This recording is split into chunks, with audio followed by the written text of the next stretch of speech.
Selamat berjumpa kembali dalam pelajaran Sejarah Peminatan kelas 12 IIS SMA Frater Don Bosco Banjarmasin. Pada kesempatan kali ini kita akan membahas materi Perang Dingin. Untuk pembahasannya, mari kita lanjut. Halo kelas 12 IIS SMA Frater Don Bosco Banjarmasin, berjumpa kembali dalam pembelajaran Sejarah Peminatan. Pada kesempatan kali ini kita akan berbicara terkait dengan Perang Dingin, namun lebih fokus pada bagaimana jalannya Perang Dingin. Untuk pembahasannya, mari kita lanjutkan.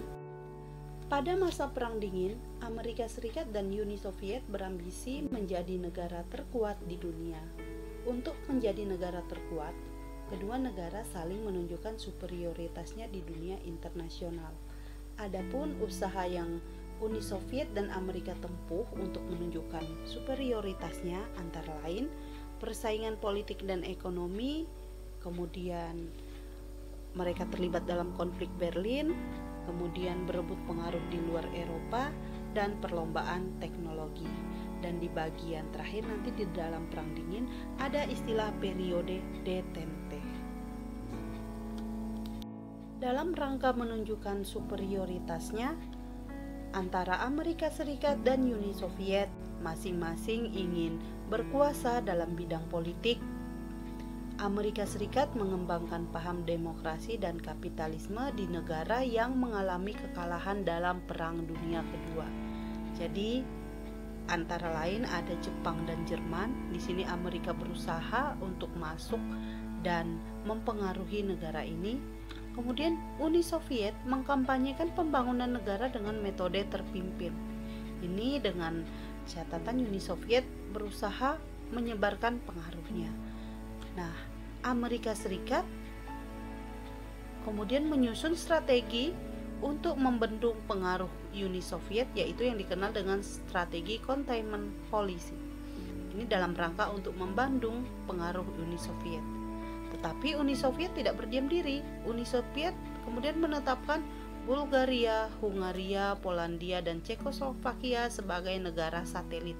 Artinya ini merupakan negara yang menjadi target Uni Soviet untuk mengembangkan ideologinya di sana. Selain bersaing dalam dunia politik, kedua negara adik kuasa ini juga bersaing dalam dunia ekonomi. Contoh, Amerika Serikat mempunyai rencana Marshall, sedangkan Uni Soviet mempunyai rencana Molotov. Tahun 1947, Inggris, Prancis, Amerika Serikat, dan Uni Soviet awalnya mengadakan pertemuan untuk membahas rencana mencapai kemandirian ekonomi. Namun, pada kenyataannya pertemuan ini mengalami kegagalan.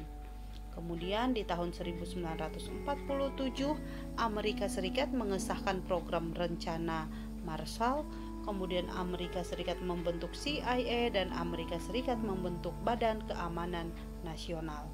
Nah, dengan dibentuknya rencana Marshall, kemudian Uni Soviet merasa itu ancaman bagi Uni Soviet. Kemudian untuk menandingi Amerika, Uni Soviet kemudian membentuk rencana Molotov. Rencana Molotov ini sama dengan rencana Marshall, yaitu dalam rangka pemberian bantuan ekonomi kepada negara-negara yang menjadi target yang akan mereka pengaruhi. Rencana Marshall adalah bantuan ekonomi yang diberikan kepada negara-negara Eropa Barat. Amerika Serikat berupaya membangun kembali sistem demokrasi dan perekonomian Eropa serta membatasi pengaruh komunis. Sedangkan rencana Molotov disusun guna menandingi rencana Marshall. Rencana Molotov ini diubah menjadi Comecon, dan pada akhirnya Comecon memberikan bantuan kepada setiap negara Blok Timur dan negara satelit Uni Soviet agar tidak mendapatkan pengaruh dari Amerika.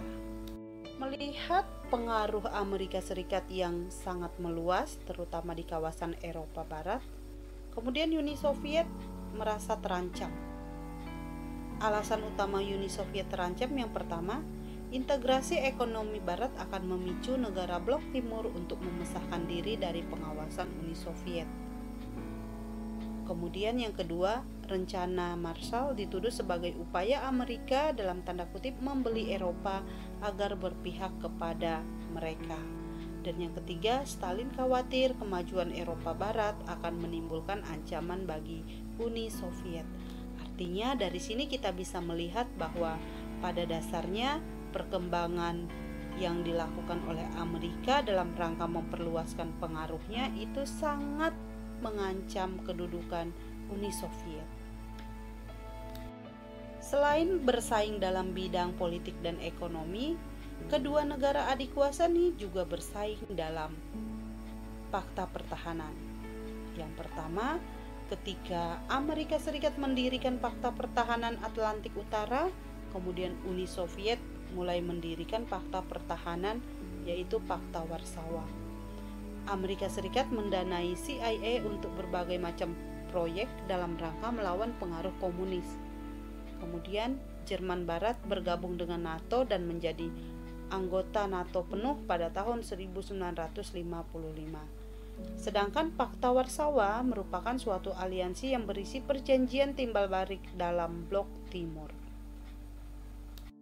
Selain membentengi diri dengan fakta pertahanan, antara Amerika Serikat dan Uni Soviet juga sama-sama melakukan spionase. Apa itu spionase? Merupakan kegiatan mata-mata untuk mengetahui perkembangan kekuatan lawan. Untuk kegiatan ini Amerika Serikat kemudian mendirikan CIA yang resmi dibentuk pada tanggal 18 September 1947.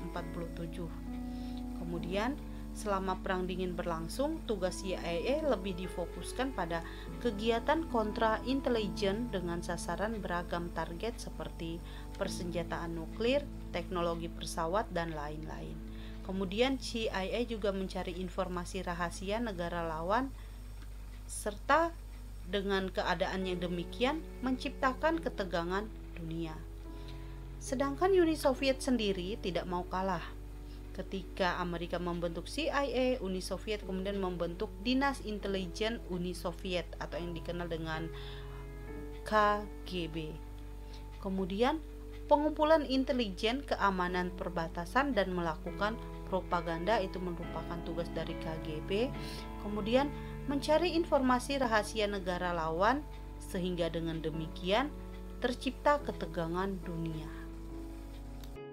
Berdasarkan perjanjian Potsdam, wilayah Jerman terbagi menjadi 4 daerah kekuasaan, yaitu daerah kekuasaan Amerika Serikat, Uni Soviet, Inggris, dan Prancis. Dalam perkembangannya, wilayah Jerman dikuasai oleh 2 kekuasaan besar, yaitu Blok Barat Sekutu, ada Amerika Serikat, Inggris, dan Prancis, sedangkan Blok Timur yaitu Uni Soviet. Untuk Blok Barat itu nanti menguasai Jerman Barat. Kemudian sesuai dengan rencana Marshall, Sekutu memulai proses industrialisasi di Jerman dan menata perekonomian Jerman Barat. Sedangkan untuk Jerman Timur itu dikuasai oleh Uni Soviet. Di sini pada awalnya Uni Soviet memblokade ekonomi Berlin di tahun 1948, namun di tahun 1949 Stalin mencabut blokade Berlin. Kemudian ketika terjadi persaingan yang ketat di konflik Berlin ini, terjadi emigrasi penduduk dari Jerman Timur ke Jerman Barat. Hal ini menyebabkan perpindahan sumber daya potensial yang ada di Jerman Timur ke Jerman Barat. Kemudian melihat kejadian seperti itu, Uni Soviet mengultimatum penarikan pasukan sekutu dari Berlin bagian barat, tetapi ditolak oleh pihak sekutu. Kemudian 13 Agustus Uni Soviet mendirikan Kawat Berduri. Kawat Berduri inilah yang nantinya cikal bakal tembok Berlin. Selain bersaing dalam bidang politik, ekonomi, dan pertahanan, Amerika Serikat dan Uni Soviet juga saling berebut pengaruh di luar Eropa. Contoh, Amerika Serikat mempercepat kebijakan containment ke Asia, Afrika, dan Amerika Latin untuk melawan gerakan nasionalis revolusioner yang dipimpin oleh Partai Komunis yang dibiayai Uni Soviet.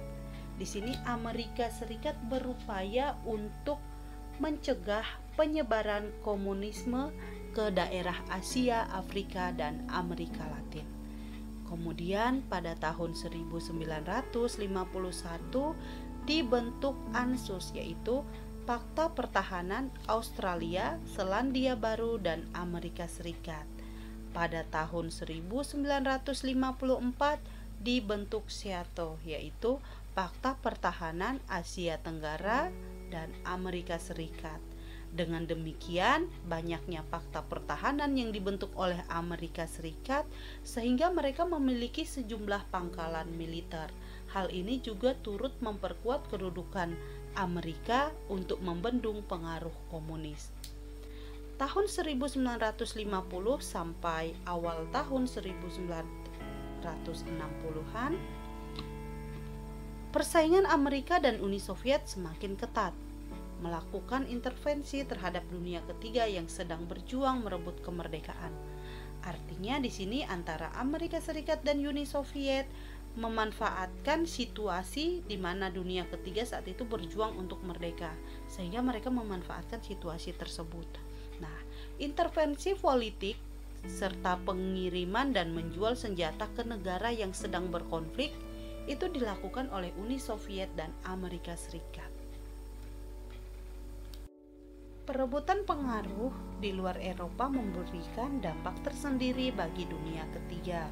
Adapun dampak tersebut adalah perang saudara. Contoh perang saudara yang terjadi di Korea yaitu Korea terbagi menjadi dua, Korea Utara dan Korea Selatan. Demikian juga Vietnam, terjadi perang saudara sehingga Vietnam terbagi menjadi dua wilayah yaitu Vietnam Utara dan Vietnam Selatan. Selain itu ada krisis misil di Kuba. Nah, untuk Korea Utara dan Vietnam Utara ini di bawah pengaruh Uni Soviet, mereka berideologikan komunis, sedangkan Korea Selatan dan Vietnam Selatan ini berada di bawah pengaruh Amerika Serikat dengan ideologi liberalis dan kapitalisme. Yang tidak kalah menarik dari konflik antara Uni Soviet dan Amerika Serikat dalam Perang Dingin ini menyebabkan terjadinya perlombaan dalam bidang teknologi. Tahun 1957, Uni Soviet meluncurkan peluru kendali balistik antar benua. Kemudian, 4 Oktober 1957, Uni Soviet meluncurkan pesawat luar angkasa pertama di dunia. Sedangkan Amerika Serikat juga tidak mau tertinggal. Di tahun 1958, Amerika Serikat membentuk NASA. Kemudian di tahun 1960, NASA berhasil meluncurkan satelit Explore 1 ke orbit bumi. Setelah melewati perlombaan dalam bidang teknologi, konflik Amerika Serikat dan Uni Soviet dalam Perang Dingin memasuki periode detente. Periode ini merupakan upaya meredam ketegangan antara Amerika Serikat dan Uni Soviet.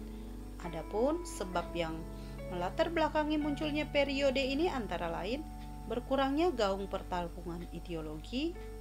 Kemudian yang kedua, dunia ketiga mendirikan organisasi alternatif yaitu Organisasi Negara Pengekspor Minyak dan Gerakan Non-Blok. Gerakan Non-Blok artinya tidak berpihak pada blok barat maupun blok timur, bersikap netral. Dunia ketiga fokus memulihkan ekonominya masing-masing. Dan di tahun 1972 hingga 1974, era baru bagi Amerika Serikat dan Uni Soviet. Terima kasih telah belajar bersama dalam video pembelajaran ini. Sampai berjumpa kembali dalam video pembelajaran berikutnya. Salam sehat selalu dan tetap semangat.